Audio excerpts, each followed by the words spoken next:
Back in Detroit, Henry Ford wondered how he could bring the price of the Model T down to where everybody could buy it. He figured that the more cars he made and sold, the cheaper he could sell each one. And he went to work on this idea. In those days, each car was built from the frame up on stationary wooden horses. There was a different crew for each car, and the same crew stayed on the car until it was finished.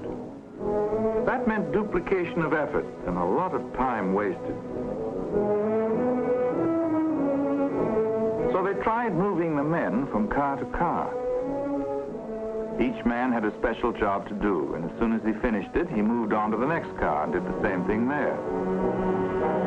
That was better, but it still took 12.5 hours to assemble each Model T. Henry Ford watched it for a while, then he had an inspiration. Instead of moving the men past the cars, why not move the cars past the men? So on one hot August morning, they tried it that way. A husky young fellow put a rope over his shoulder, and Henry Ford called, "Let's go."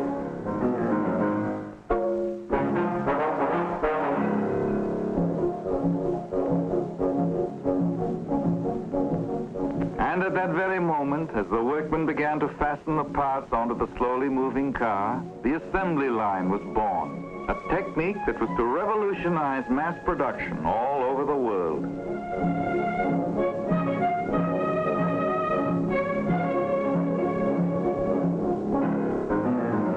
Once they found that the idea would work, they began to improve it, refine it.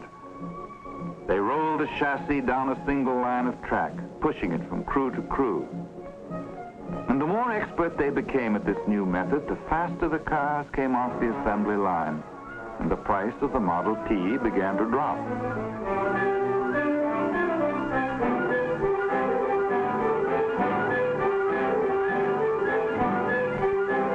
They tried the same idea on all the various parts of the car and created what were called sub-assemblies. Each man on the line became a specialist. He did one thing, and he did it perfectly, then passed the work along to the next man. Minute by minute, production was winning the battle against wasted time and wasted effort. Parts were fed to the workmen by gravity slides so they wouldn't have to stop and wait for new parts. Then they put the parts on moving conveyor belts. This was a great step forward because now they could regulate the flow of work and keep it moving at a constant rate of speed.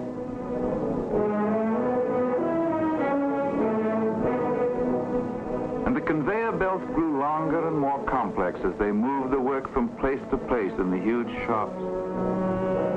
They became fantastic masterpieces of planning and engineering.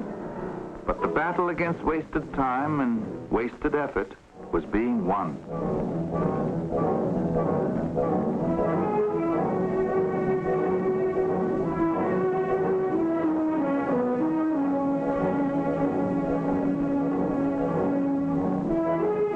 The cars began coming off the assembly line at the rate of 1 every 40 seconds. And what Henry Ford had foreseen happened. Mass production and the assembly line drove the price of the Model T down from $850 to $300.